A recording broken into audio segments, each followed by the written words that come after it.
Mention très honorable pour des travaux bien menés assortis de la formulation d'un phytomédicament, chose très rare lorsqu'il s'agit d'une thèse. Ce sont là les appréciations du jury ayant siégé le vendredi 25 juin 2021 à la faculté des sciences agronomiques de l'université d'Abomey-Calavi pour la soutenance de thèse du désormais docteur en physiologie animale et pharmacologie Eric Agbodjento. Il a fait ses travaux de recherche sur le thème « Utilisation de Rurea coccinea, Cassita filiformis et de Gardenia ternifolia dans le traitement traditionnel de l'infertilité masculine au Bénin, base pharmacologique et mise au point d'un phytomédicament ». À travers ce titre, on perçoit que c'est une thèse qui vise à valoriser les plantes médicinales utilisées dans le traitement de ce problème de santé reproductive au Bénin, en dépit des moyens de traitement modernes qui existent. 3 plantes de la flore béninoise ont servi de base à ces travaux de recherche. Il s'agit de Rurea coccinea, encore appelée en fond Ficcolomba ou Ganganlicea. Et la deuxième plante est Cassita filiformis. En fond, on l'appelle Agbébé ou bien Abébé. Et la troisième plante sur laquelle les travaux ont porté est Gardenia ternifolia. En fond, on appelle ça Dacpla assou. Et donc, ces plantes ont été sélectionnées à partir des informations collectées chez les tradithérapeutes et les herboristes qui ont l'habitude de traiter l'infertilité masculine. Selon le président du jury de cette soutenance de thèse, le professeur Lamine Baba Moussa, les travaux de Eric viennent résoudre un problème crucial de société qu'est l'infertilité.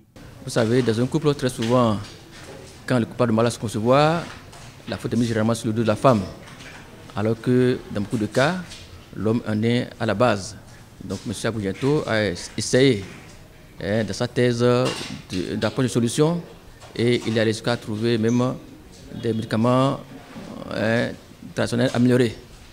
Et surtout, il est allé fouiller dans la pharmacopée béninoise des plantes utilisées traditionnellement par les tradithérapeutes pour soigner ce type de maladie. Et surtout, vous avez vu qu'il a vérifié l'iniquité de ces plantes-là au niveau des rats, mais il y a encore des étapes à franchir pour pouvoir mettre ces médicaments à disposition des populations. Parvenir à ces résultats n'a pas été tâche facile car cela représente un coût financier au regard des différents tests pharmacologiques effectués. Nous avons été fait les tests de caractérisation chimique, nous avons été fait les tests de caractérisation toxicologique, nous avons été fait les tests d'efficacité et tout ceci a un coût. Et donc nous avons énormément dépensé. Dépenses énormes mais quelque peu soulagées grâce au soutien de l'État. Car l'impétrant a bénéficié d'une bourse dans le cadre du programme d'appui aux doctorants les plus méritants. Eric Agbodjento l'aide davantage puisqu'à travers cette thèse de 274 pages, il a pu rédiger et publier 6 articles scientifiques dans des revues de renom, un chiffre largement au-dessus des 2 exigés à l'université d'Abomey-Calavi, preuve de son assiduité au travail. Vous savez, on reçoit des étudiants de toutes les couleurs, mais il y en a qui vous marquent. M. Agbodjento a été un étudiant très assidu, très respectueux.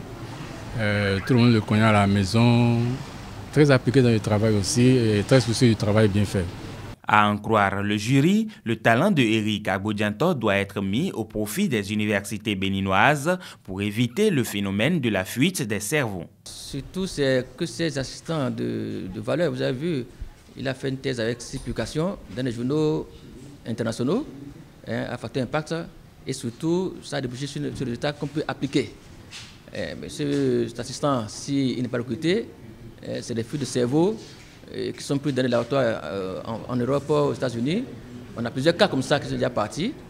Ce jeune homme, M. Agbodjento, est un boursier du gouvernement. Il a été financé par le gouvernement pour sa bourse et un soutien à son laboratoire. Alors imaginez maintenant que le gouvernement investisse pour le former et qu'après sa thèse, il soit coupé par le laboratoire étranger. Donc c'est que nos impôts ont servi à former des chercheurs pour les étrangers. Donc vraiment, il faut que la politique du gouvernement soit plus offensive pour maintenir ces assistants dans nos universités. En attendant la possibilité d'un recrutement, le nouveau docteur compte donner une suite à ses travaux de recherche. Nous avons en perspective déjà de poursuivre les travaux sur notre thématique de thèse pour élucider le mode d'action, encore appelé le mécanisme d'action, par lequel les plantes testées ont pu quand même corriger les troubles de l'azospermie, l'oligospermie ou encore asténospermie créés au niveau du modèle animal expérimenté au cours de ces travaux de thèse. Et donc, lorsque ces mécanismes seront élucidés, nous prévoyons également des tests cliniques en vue de mieux valoriser le médicament traditionnel amélioré pour faire une demande sur le marché en tant que médicament traditionnel amélioré.